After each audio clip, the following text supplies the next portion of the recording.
Welcome है आपका teach मंत्रा के इस ऑनलाइन प्लेटफॉर्म पर। तो हम लोग परसेंटेज चैप्टर को कर रहे थे, जिसमें परसेंटेज की आज 7वीं क्लास है।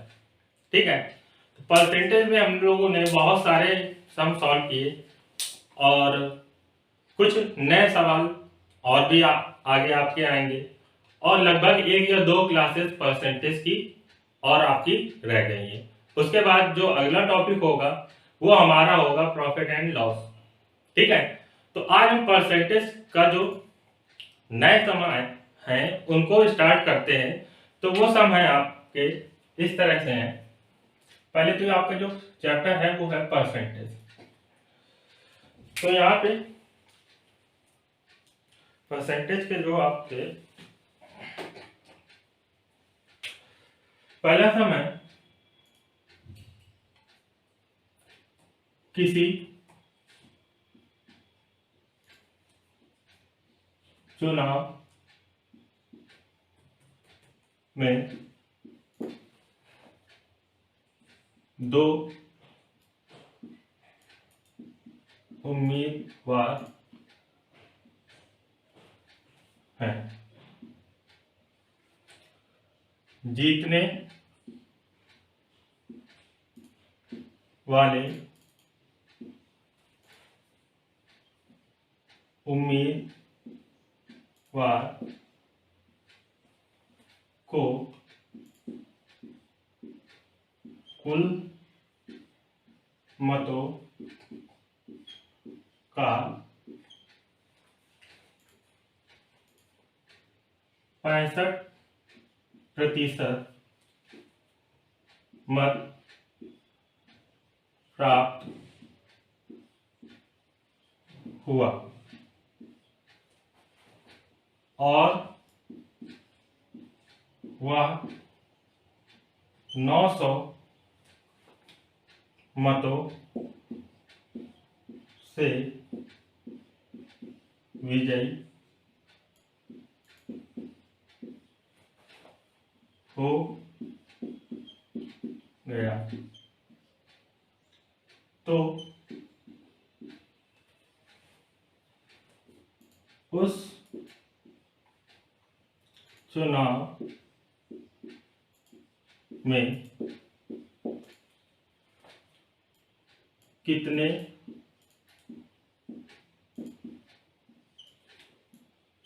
उम्मीदवारों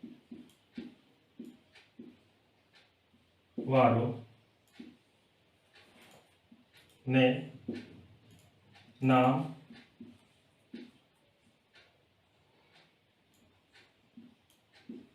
दर्ज की। तो यहाँ पे जो आपका सवाल है उसमें बोला गया है कि किसी चुनाव में 2 उम्मीदवार हैं, जिसमें जीतने वाले उम्मीदवार को कुल मतों का 65% मत प्राप्त होता है और वह 900 मतों से विजयी हो गया। जिसमें अब यहाँ पे उम्मीदवारों की संख्या निकालनी है। तो इसके लिए क्या करेंगे हम कि यहाँ पे आपको पता है कि आपके जो उम्मीदवार होते हैं हमेशा वो जो मत पड़ते हैं वो हमेशा 100% पड़ते हैं। यानी कि जो आपके मत पड़ते हैं वो 100% पड़ते हैं, जिसमें 2 तरह के उम्मीदवार होते हैं। पहला जो होता है और दूसरा जो होता है। पहले में क्या होता है कि जो जीतता है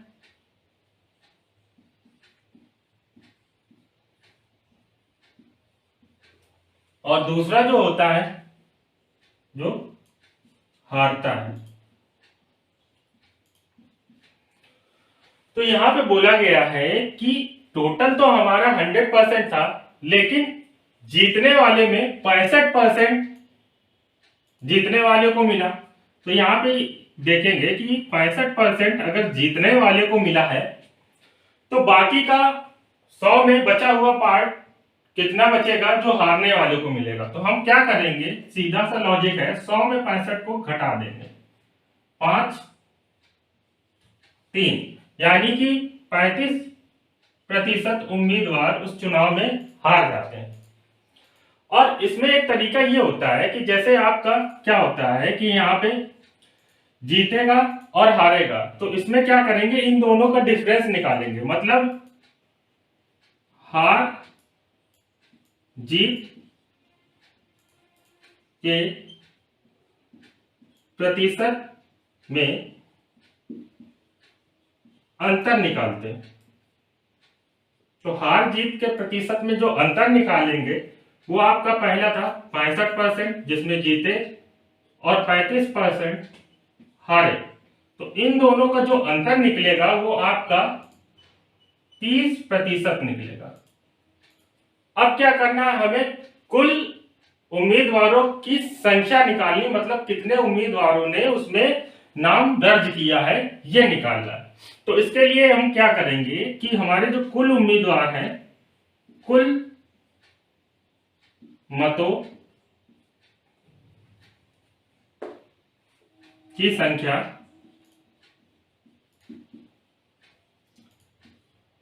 इनटू थे कितने हमने माने थे 100%, तो 100% हो जाएगा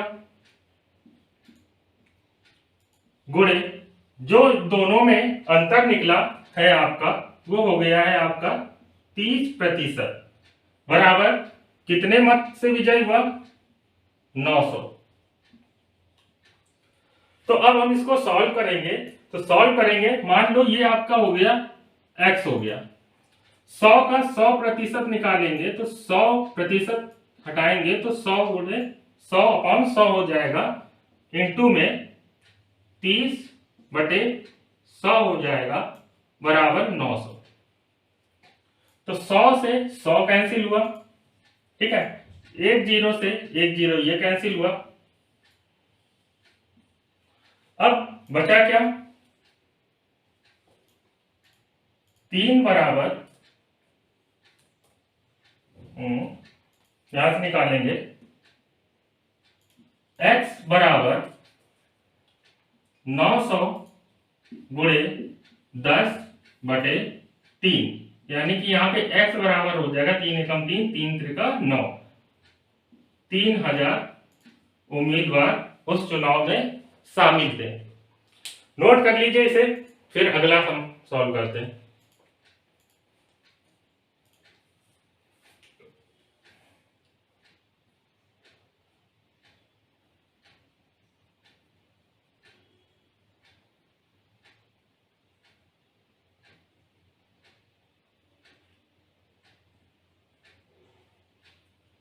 चलिए दूसरा सॉल्व करते हैं।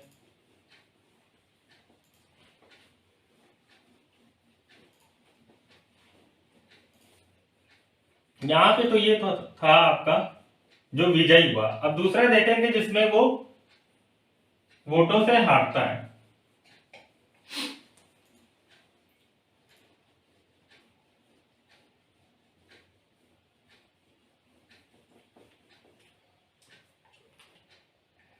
तो दूसरा है किसी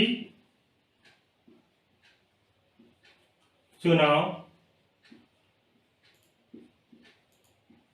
में 20% मत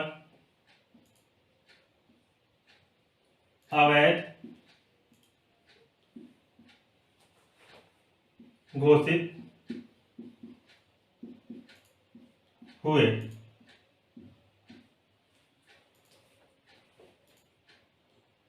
जिसमें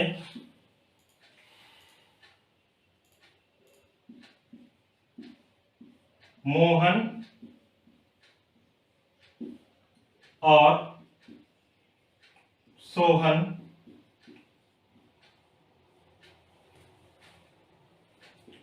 दो उम्मीदवार थे। सोहन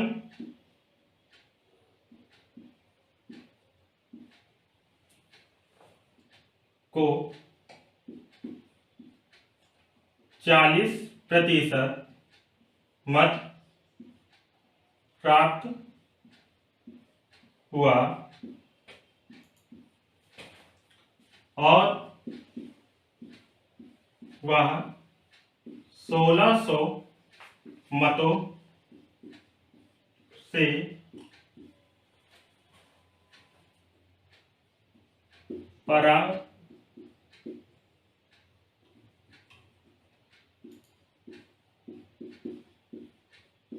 पराजित हो गया। ज्ञात कीजिए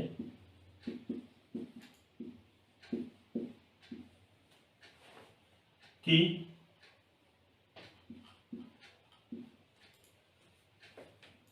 कितने मतदाताओं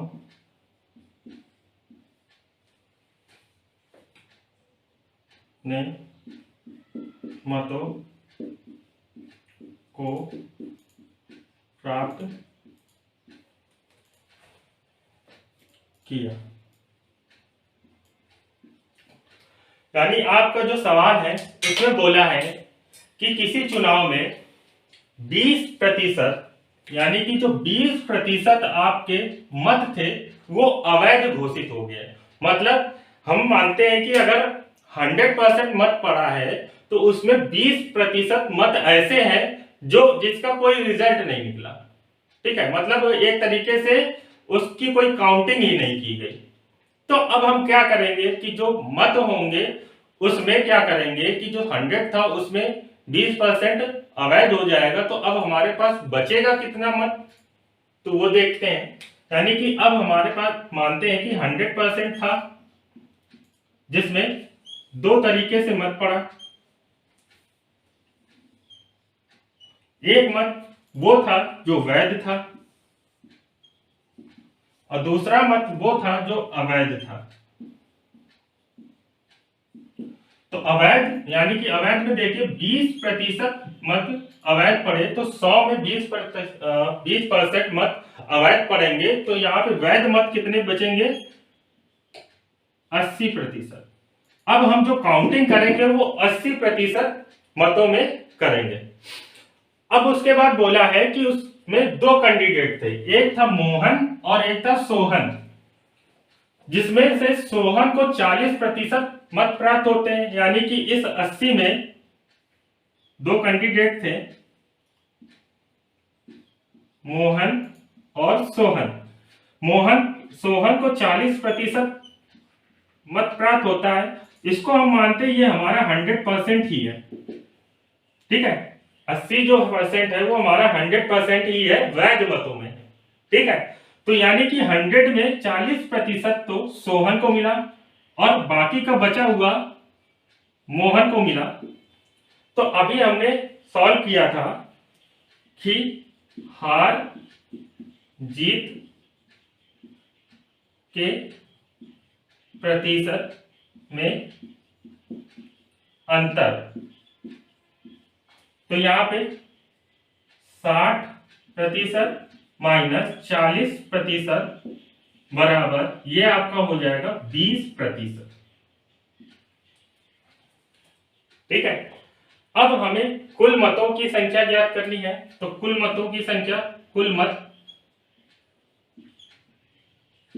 तो अभी हमने क्या किया था, जो हमारे कुल मत थे वहां पे 100 थे, इसमें 80 हैं। तो यहां पे हो जाएगा 80/100।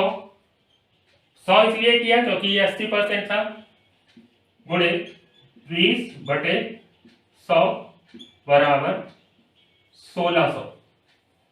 अब इसको सॉल्व करेंगे, 1 0 2 0 1 0 2 0, यानी कि ये आपका हो जाएगा। यहां पे सॉल्व करेंगे तो यहां पे हो जाएगा कुल मत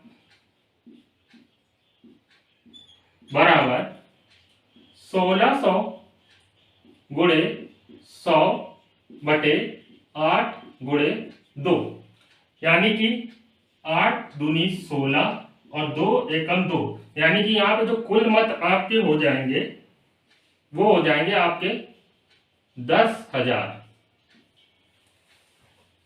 ठीक है, यानी कि कुल मत आपके जो हो जाएंगे वो हो जाएंगे 10,000।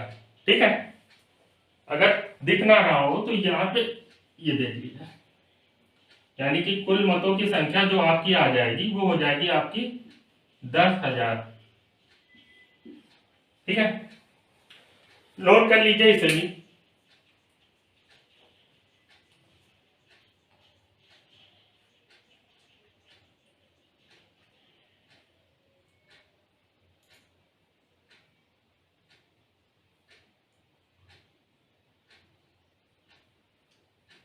नोट कर लिया होगा आपने।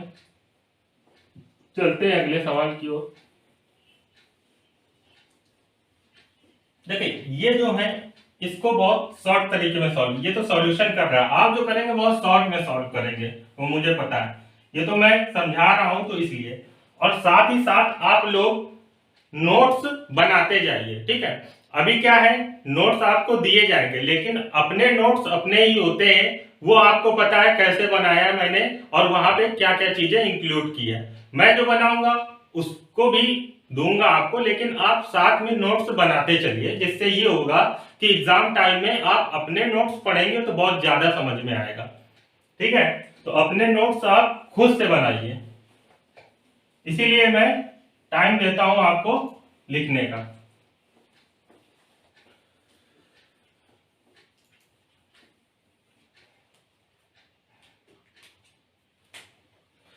चलिए अगला सवाल है आपका, किसी व्यंजक एक्स वाई स्क्वायर में दोनों चरों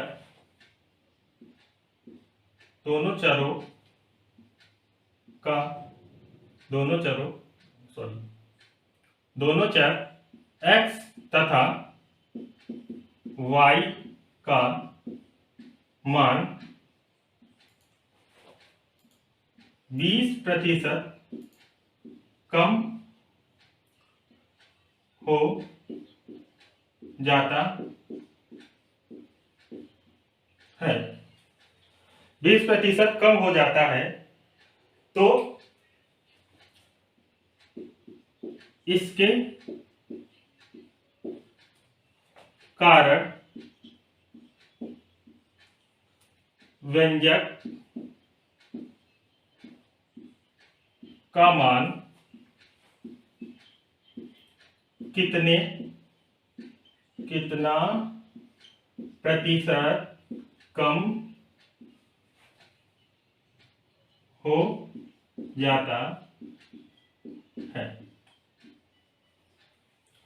ठीक है, यानी कि इसमें बोला गया है कि किसी व्यंजक x और y स्क्वायर में दो चर हैं, एक चर है आपका x और एक चर है आपका y, जिसमें दोनों चरों का मान 20% कम हो जाता है। यानी कि आपको पता है जो हमारा 20% होता है वो इंडिकेट करता है 1/5 को, कम हो रहा है तो यहाँ पे माइनस का साइन लगा दीजिए, यानी कि पहले 5 था, कम हो जाएगा तो यहाँ पे कितना आ जाएगा, 4 बचेगा। यानी कि आपका जो x और y जो है, पहले अगर 5 था तो कम हो जाएगा तो कितना आ जाएगा, 4, ये भी 5 था कम हो जाएगा तो कितना आ जाएगा, 4। अब क्या बोला गया है कि जो चर था हमारा एक्स वाई स्क्वायर, ठीक है, तो इसमें पहले क्या था और बाद में क्या था, तो यहां पे इसका मान निकालेंगे तो यहाँ पे x की वैल्यू आप देखिए पहले हमारी 5 थी और y की वैल्यू भी पहले हमारी 5 थी और बाद में 4 हुई और बाद में 4 हुई, यानी पहले 5 थी x की वैल्यू और y की वैल्यू भी 5 थी, यानी कि ये हो जाएगा 5 का स्क्वायर, और बाद में हमारा ये 4 था और दूसरा y की वैल्यू भी 4 थी तो ये 4 का स्क्वायर, यानी कि इसको सॉल्व करेंगे तो ये हो जाएगा 5 गुणे 25 बराबर 125 और ये हो जाएगा 4 गुणे 16 बराबर 64। इन दोनों के बीच में जो डिफरेंस आएगा वो आएगा माइनस के 61 का। सॉल्व करके देख लीजिए, ठीक है। अब यहां पे क्या करेंगे कि परसेंटेज में कमी बताना है, तो हमारा जो ओरिजिनल वैल्यू होती है ये हमारी क्या होती है, पहले जो वाला जो है पार्ट वो ओरिजिनल होता है, और ये बाद वाला क्या होता है, न्यू होता है। तो हम जब भी कंपैरिजन करते हैं तो सॉल्यूशन जो करते हैं वो ओरिजिनल वैल्यू को मानकर ही करते हैं। तो यानी कि जो अंतर निकला वो कितना है, 61, और ओरिजिनल वैल्यू आपकी है 125 गुणे 100 कर देंगे, तो 25 पंचे 125, 25 चौको 100, यानी कि यहाँ पे सॉल्व करेंगे तो ये हो जाएगा 4 एकम 4, 4 छंग 24 बटे 5 को सॉल्व करेंगे, 5 चौको 20, 5 बटे 40, पॉइंट लगाया, फिर गया उधर 5 बटे 40% की कमी आई। ठीक है, नोट कर लीजिए इसे भी।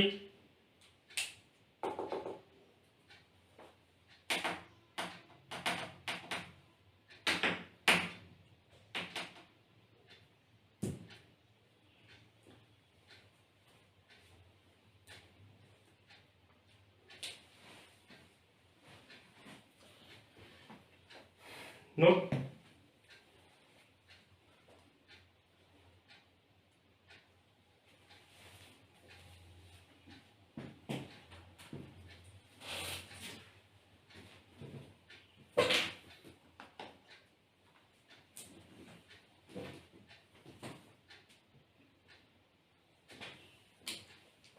तो नोट कर लिया होगा आपने। चलिए दूसरा सॉल्व करते हैं।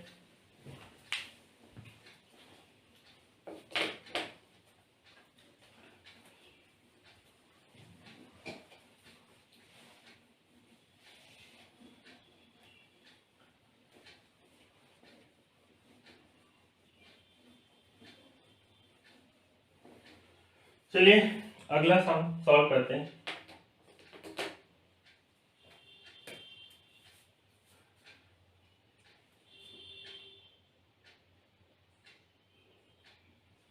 अगला सवाल है, किसी फैक्ट्री में सोहन 60 घंटे प्रति आय पर काम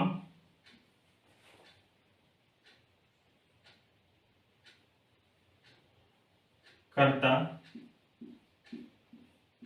है और उसकी आय, किसी फैक्ट्री में सोहन 60 घंटे प्रति सप्ताह पर काम करता है और उसकी आय 2400 रुपए है। यदि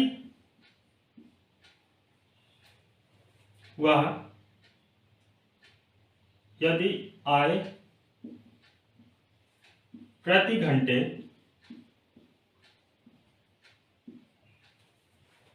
40% बढ़ा दी जाए और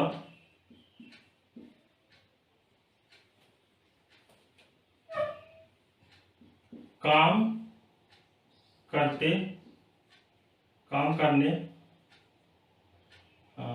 करने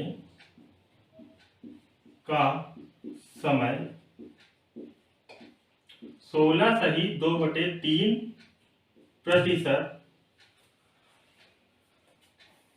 घटा दी जाए तो उसकी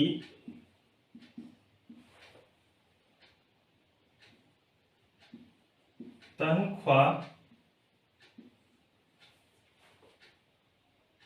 में कितने प्रतिशत का बदलाव हुआ।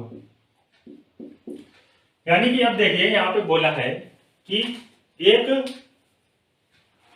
सोहन है, सोहन जो है 60 घंटे प्रति सप्ताह पर काम करता है और उसकी जो सैलरी है वो 2400 रुपए होती है।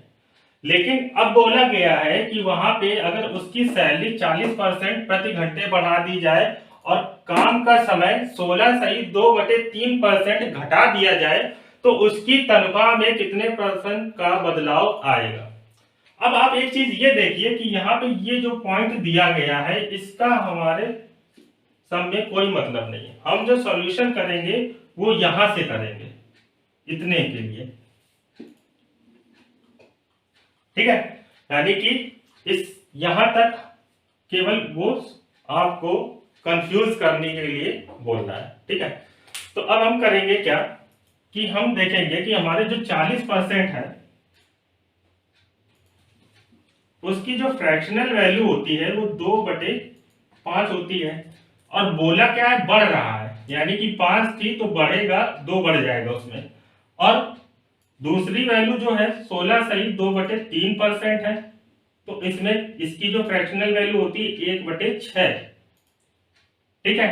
तो यानी कि पहले 6 थी उसमें 1 कम हो जाए।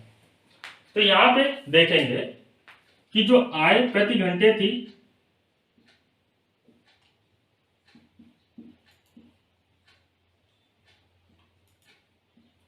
और जो समय था यानी घंटे में जो समय था इसका मल्टीप्लाई करेंगे तो यहाँ पे हमारा ये मजदूरी आ जाएगी। क्या आ जाएगी? मजदूरी आ जाएगी, ठीक है। अब यहाँ पे ये देखेंगे कि पहले कितना था, यानी कि पहले कितना था और बाद में कितना होगा। तो आप ये देखिए कि पहले हमारी जो आय थी वो 5 थी और बढ़ गई, यानी कि 2 बढ़ गया तो यहां से हो जाएगी ये कितनी 7। टाइम देखिए पहले हमारा टाइम था 6 था और 1 कम हो जाएगा तो यहाँ पे ये हो जाएगा आपका 5। तो यहाँ पे दोनों का मल्टीप्लाई करेंगे, 5 छका 30 और 5 सत्ते 35। यानी कि पहले हमारी जो मजदूरी 30 थी वो जब घटा और बढ़ा तो 35 हो गई। यानी कि दोनों का जो डिफरेंस आएगा वो +5 का 30 थी 35 हो गया, यानी कि बढ़ गई है, ठीक है। तो अब हम क्या करेंगे कि बढ़ी हुई जो थी वो 5 थी और ओरिजिनल वैल्यू पहले की क्या थी 30 थी, गुणे 100, 5 का 5 5 छका 30, यानी कि 1/6 हमारी जो होती है वो होती 16 सही 2/3% की वृद्धि। नोट कर लीजिए इसे भी।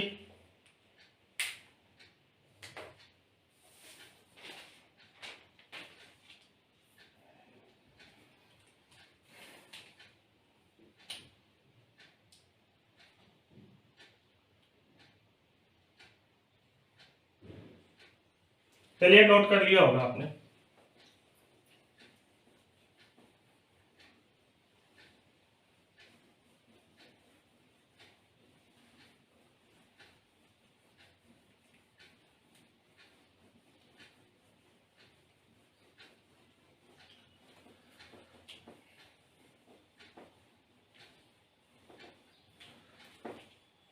चलिए अगला जो सवाल है आपका, बोला है कि किसी कमरे में खरगोश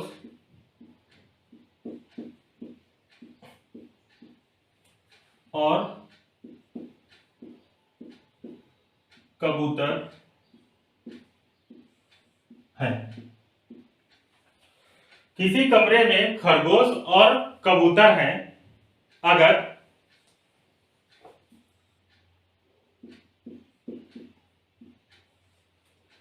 सिर गिने जाते हैं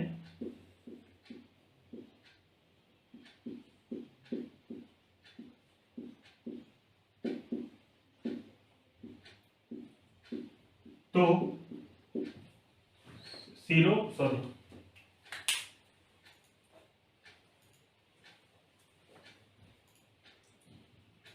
सिर गिने जाएं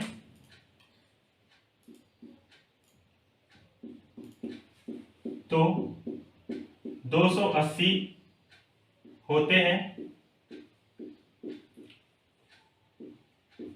और पैर गिने जाएं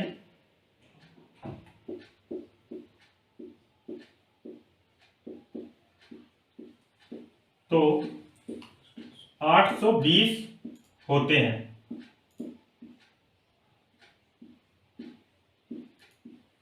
तो कबूतरों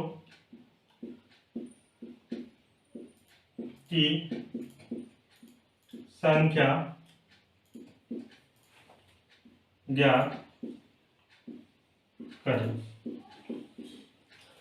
यानी कि यहां पे बोला है कि एक कमरा है, उसमें खरगोश भी है और कबूतर भी है। ठीक है, खरगोश और कबूतर है। यानी कि आप अगर देखेंगे तो खरगोश जो होता है उसके पैर कितने होते हैं? 4। लेकिन कबूतर जो होता है उसके पैर कितने होते हैं? 2। लेकिन सिर दोनों का एक ही होता है, ये तो आपको पता ही होगा। ठीक है, यानी कि खरगोश की जो पैरों की संख्या होती है वो 4 होती है और कबूतर की जो पैरों की संख्या होती है वो 2 होती है। अब यहाँ पे बोला क्या गया है कि किसी कमरे में खरगोश और कबूतर हैं। अगर सिर गिने जाते हैं तो 280 होते हैं और अगर पैर गिने जाते हैं तो 820 होते हैं। तो कबूतरों की संख्या ज्ञात कीजिए। तो इसके लिए हम करेंगे क्या?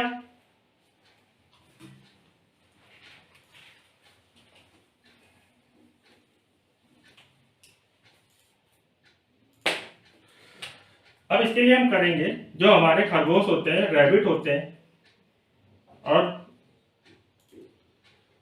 जो हमारे जो कबूतर होते हैं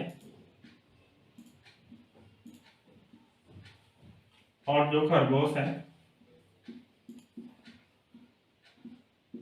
ठीक है, तो इसके पैर देखते हैं। कबूतर के जो पैर होंगे वो 2 पैर होंगे और खरगोश के जो पैर होंगे वो 4 पैर होंगे। तो इसको हम क्या करेंगे? 2 पैर प्लस 2 पैर में डिवाइड कर लेंगे। यानी कि अब अगर हम इन दोनों को लेंगे, पैरों को लेंगे, यानी कि इसके 2 पैर और इसके 2 पैर लेंगे, तो वहां पे जो दोनों के दो पैर लेंगे तो वहां पे जो डिफरेंस आएगा आपका, निकालेंगे आप, सॉरी, जो सिर आते हैं, यानी कि अगर हम दोनों पैर वाले मतलब 2 इसके काउंट करेंगे, 2 इसके काउंट करेंगे, तो सिर देखते हैं। यानी कि यहाँ पे 2 पैर वाले, तो टोटल सिर हमारे पास कितने थे? 280। यानी कि 2 गुणे 280, इसका मल्टीप्लाई करेंगे तो 0, 2 8 16, 2 दूनी 4, कितना आया? 560। लेकिन हमारे पास पैर कितने थे? टोटल पैर 820 थे। यानी कि यहाँ पे 820 में 560 घटा देंगे। ठीक है, तो ये हो जाएगा आपका 0, 12 में से 6 गया, 6 बचा, और यहाँ पे कितना बचा आपका? 7, 2। अब ये इतने पैर अभी बचे हुए हैं और हम ये देखेंगे कि अभी हमारे खरगोश जो थे उनके 2 पैर अभी और बचे हुए हैं। यानी कि इसमें डिवाइड कर देंगे 2 का, तो यहां से आपकी खरगोश जो है उनकी संख्या फाइंड हो जाएगी, 2 एकम 2, 2 तिहाई 6, यानी कि जो खरगोश होंगे उसकी संख्या आपकी 130 हो जाएगी। लेकिन हमें निकालना क्या है? कबूतरों की संख्या। तो हमारे सिर कितने थे?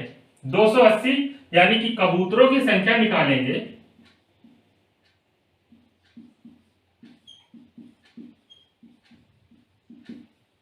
कबूतरों की संख्या निकालेंगे तो 280 में 130 सब्ट्रैक्ट कर देंगे तो ये आपका आ जाएगा 0.5, 150 कबूतर हो जाएंगे। यहाँ पे ये हो जाएगा आपका आंसर। नोट कर लीजिए इसे।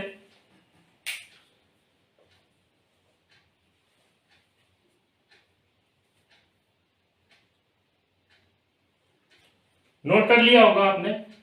चलिए दूसरा सम सॉल्व करते हैं।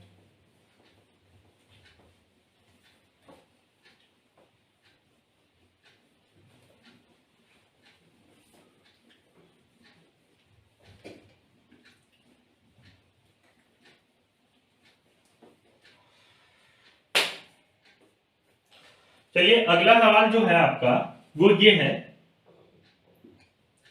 कि x के पास y से दुगना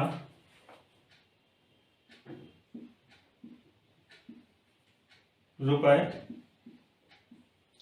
है और y के पास z से 50% अधिक रुपए हैं। यदि तीनों के रुपयों का औसत 1110 है तो x के रुपए ज्ञात कीजिए। चलिए देखते हैं। बोला है x के पास y से दुगुना रुपए है और y के पास z से 50% अधिक रुपए है। यदि तीनों के रुपए का औसत देखें तो वो 1110 होता है और वहां पे y के रुपए ज्ञात करने हैं। तो इसके लिए हम करेंगे क्या कि आप जानते हैं कि जो हमारा 50% होता है वो कितना होता है? 1/2, यानी कि 2 जो है वो हमारा z है और अधिक होता है और 2 में जब 1 बढ़ जाएगा यानी कि 3 जो हो जाएगा वो हमारा क्या हो जाएगा? y हो जाएगा। ठीक है, तो यानी कि हम करते हैं इसको x y एंड z, यानी कि z के पास अगर 2 था, 2 रुपए थे तो इसका बढ़ जाएगा, मतलब अधिक हो जाता है तो इसके पास 3 हो जाते हैं। अब y जो था x से कंपैरिजन करेंगे तो x के पास y से 2 गुना था, यानी कि ये 3 है तो ये कितना हो जाएगा? 6 हो जाएगा। यानी कि ये अगर रेशियो में कन्वर्ट करेंगे तो 6:3:2 हो जाएगा। अब यहाँ पे ये देखेंगे कि तीनों का जो औसत था, यानी कि जो हमारा औसत का फार्मूला होता है वो क्या होता है? कुल पदों का योग बटे कुल पदों की संख्या। यानी कि औसत दिया है तो औसत के लिए अब हम क्या करेंगे कि पद जो है हमारे 6:3:2 और औसत जो है आपका 1110 है और संख्या कितनी है? 3 है। यानी कि यहां से हम 1 का निकालेंगे तो 1 का निकालेंगे तो ये हो जाएगा 1110 बटे 11 बटे 3, 11 कम 11, 11 कम 11, यानी कि यहाँ पे 10 बचेगा। तो 1 की जो वैल्यू आएगी वो हमारी कितनी आ जाएगी, 3 आ जाएगी। सॉरी 3 नहीं, 30 आ जाएगी। ठीक है, यानी कि जो 1 की वैल्यू आ जाएगी वो हमारी कितनी आ जाएगी, 30 आ जाएगी। अब निकालना क्या है हमें, x के रुपए का मान निकालना है। तो x का आपको पता है कि x का जो रुपए का मान है वो कितना है, 6, यानी कि 6 में 30 का गुणा कर देंगे तो ये हो जाएगा 36 18, यानी कि 180 रुपए आ जाएंगे। नोट कर लीजिए इसे।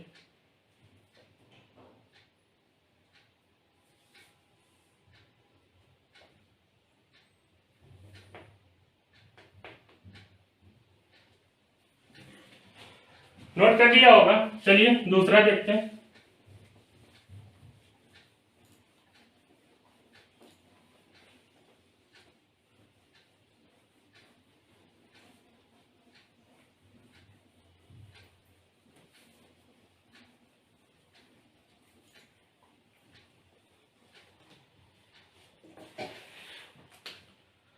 चलिए दूसरा जो है आपका वो मिश्रण से रिलेटेड है।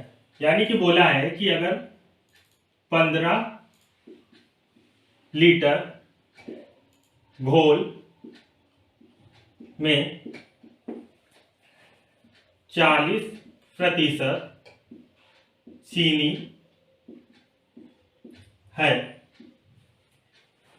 और उस घोल में 3 लीटर पानी और मिला दिया जाए तो नए घोल में चीनी की प्रतिशत मात्रा ज्ञात करें। ये जो हमारा सब है इसको हम 2 तरीके से सॉल्व करेंगे। ठीक है, तो आपको जो सही लगे उससे आप सॉल्व करना, जो इजी लगे। ठीक है, सब में दिया क्या है कि हमारे पास 15 लीटर घोल है चीनी और पानी का। ठीक है, अब बोला है कि अगर जो हमारा घोल था उसमें 3 लीटर पानी और मिला दिया जाता है तो अब उसमें जो चीनी का परसेंटेज मिक्सचर होगा वो कितना हो जाएगा। तो देखिए कैसे सॉल्व करते हैं इसको। यानी कि आपको पता है कि हमारे पास जो घोल है वो कितना है, 15 लीटर। इस 15 लीटर में 2 मिक्सचर है, एक है आपका पानी का, एक है पानी और दूसरा है चीनी। ठीक है, अब हमें पता है कि इस 15 लीटर घोल में 40% तो आपकी चीनी है। यानी कि आपको पता होगा कि अगर हम ऐसे निकालें तो 15 गुणे 40 बटे 100 कर दें। या 40 की आपको फ्रैक्शन वैल्यू पता होगी क्या होती है। तो 40 की जो फ्रैक्शन वैल्यू होती है वो 2/5। इतना ज्यादा सॉल्यूशन करने की जरूरत नहीं, फ्रैक्शन का यूज करिए, बताया गया है आपको। 2/5 यानी कि 5 कम 5, 5 क्या 15। तो यहाँ पे चीनी की जो मात्रा आ जाएगी वो 6 लीटर आ जाएगी। अब पानी की मात्रा निकालिए, तो पानी की मात्रा आप देखिए, चीनी की मात्रा आपकी 6 लीटर आई हुई है, तो पानी की मात्रा निकालने के लिए क्या करेंगे, जो हमारा टोटल घोल था 15 लीटर उससे 6 घटा देंगे तो यहाँ पे 9 लीटर आ जाएगा पानी की मात्रा। ठीक है, यानी कि यहाँ पे कितना आ गया, 9 लीटर पानी की मात्रा। अब क्या करेंगे, आपको पता है कि जो हमारा पुराना वाला घोल था उसमें 3 लीटर पानी ऐड कर देंगे तो वहां से नए घोल की टोटल मात्रा कितनी आ जाएगी, यानी कि 3 लीटर पानी मिलाने पर नया घोल हो जाता है 15 प्लस 3 हो जाएगा कितना, 18 लीटर। ठीक है, अब करना क्या है, आपको चीनी की प्रतिशत मात्रा ज्ञात करनी है। तो इसके लिए क्या करेंगे, हमें यहां पे सॉल्व करेंगे चीनी की प्रतिशत, चीनी की नई प्रतिशत मात्रा। तो पहले कितनी थी चीनी की, 6, और घोल टोटल कितना था, हो गया है हमारा 18 गुणे 100। तो 6 कम 6, 6 3 18। तो यहाँ पे जो इसकी मात्रा आ जाएगी वो हो जाएगा आपका, ऊपर कर देता हूं, नहीं दिखेगा आपको, तो 33.1/3%। ये हमारी नए घोल में चीनी की मात्रा हो जाएगी। नोट कर लीजिए, फिर दूसरा टाइप बताता हूं।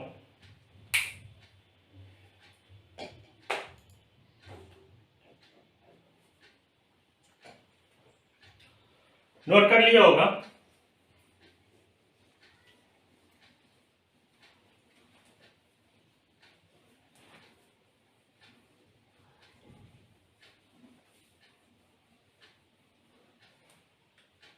चलिए दूसरा टाइप देखते हैं कि आप ये देखिए कि ये जो हमारा 5 है, मैंने बताया था कहीं ना कहीं आपको ये ओरिजिनल वैल्यू होती है,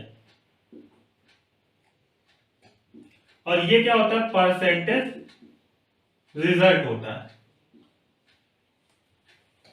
तो यानी कि हमारी जो पहले ओरिजिनल वैल्यू थी वो कितनी है, 15, यानी कि 5 बराबर 15 हो जाएगा। तो 1 बराबर हमारा क्या हो जाएगा, 3 हो जाएगा। और यहां पे ये क्या है, 5 में 2 चीनी की मात्रा, यानी कि चीनी की मात्रा क्या हो जाएगा, 2 गुणे 3 बराबर 6। ठीक है, अब बोला है कि 3 लीटर पानी और ऐड कर देते हैं, तो वही फाइंड करना पड़ेगा। 3 लीटर जब पानी ऐड करेंगे, पानी मिलाने पर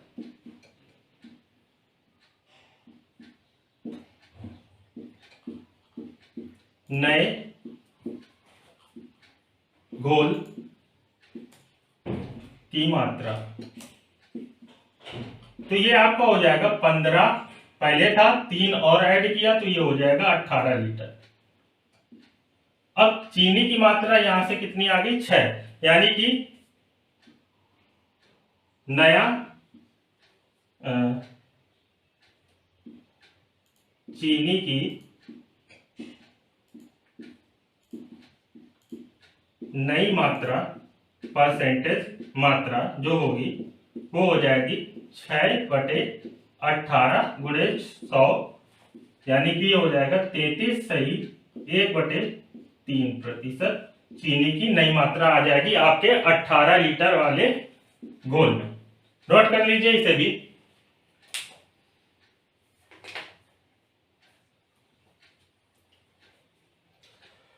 तो नोट कर लिया आपने। मिलते हैं अब नेक्स्ट क्लास पे कुछ और भी नए सवालों के साथ। यानी कि आप ये देख रहे होंगे कि डेली ना डेली हम जब सम सॉल्व करते हैं तो कोई नए नए टाइप के सम सॉल्व करते हैं। यानी कि हम जितने भी टाइप के सम होते हैं, ठीक है, उनको कहीं ना कहीं सॉल्व करते जा रहे हैं, और जैसे जैसे क्लासेस बढ़ रही है नए नए सम इंक्लूड हो रहा है। ठीक है।